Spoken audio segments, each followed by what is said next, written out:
কেতিয়াবা কি হয় মিঠা বস্তু বনালে ল'ৰা ছোৱালীয়ে ড্ৰাই ফ্ৰুটছ নাখায় আৰু বাছি বাছি থৈ দিয়ে। সেইকাৰণে আজি ভাবিলোঁ অলপ বেলেগকৈ মিঠাই এটা বনাওঁ।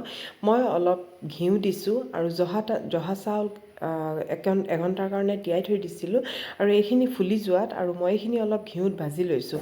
ঘিউত ভজাৰ কাৰণ হ'ল কাৰণ কেতিয়াবা আমি পায়স বনালে তলত লাগি ধৰে, তো তেতিয়া লাগি নধৰে। আৰু মই ডাইৰেক্ট গাখীৰ দিয়া নাই, অলপ প্ৰথমতে পানী দি লৈছোঁ। পানী দি পেলাই তাৰপিছত লৰাই ল'ম, কাৰণ ডাইৰেক্ট গাখীৰ দি দিলে কি হ'ব অলপ তলত লাগি যাব। সেইকাৰণে মই প্ৰথমে অলপ পানী দি লৈছোঁ, তাৰপিছত মই চাউলখিনিত গাখীৰ দি লৈছোঁ। প্ৰথমতে অলপ লৰাই লৈছিলোঁ। এতিয়া মই মিঠা বস্তু যিহেতু সেইকাৰণে অলপ নিমখ দিছোঁ আৰু অলপ গাখীৰ দি দিছোঁ। আৰু এতিয়া মই ড্ৰাই ফ্ৰুটছখিনি লৈছোঁ আৰু মই কাজু লৈছোঁ আৰু আলমণ্ড লৈছোঁ। এইখিনি মই এঘণ্টাৰ কাৰণে তিয়াই থৈ দিছিলোঁ আৰু এইখিনি বাকলিখিনি নাই গুচোৱা, মই একেবাৰে এই ধৰণে দি দিছোঁ। আপোনালোকে যদি ভাবে বাকলি গুচাই দিব পাৰে। আৰু চাউল মই অলপ উলিয়াই থৈছিলোঁ, তিতা চাউল 2 চামুচমান মই লগত দি দিছোঁ। আৰু এতিয়া অলপ পানী দি পেলাই আৰু এইখিনি মই ভালকৈ মিক্সিত পিচি ল'ম।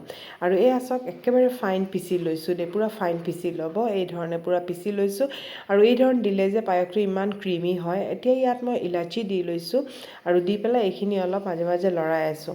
যেতিয়া চাউলখিনি অলপ সিজি যাবগৈ, এয়া চাওক চাউলখিনি সিজি গ'লগৈ, সেইমতে আৰু লৰাই থাকিব। আৰু তেতিয়া মই যিখিনি পেষ্ট বনাই থৈছিলোঁ আলমণ্ড, কাজু আৰু চাউলৰ, সেই পেষ্টখিনিও মই ইয়াত দি দিছোঁ, অলপ পানী মিলাইও দি দিলোঁ।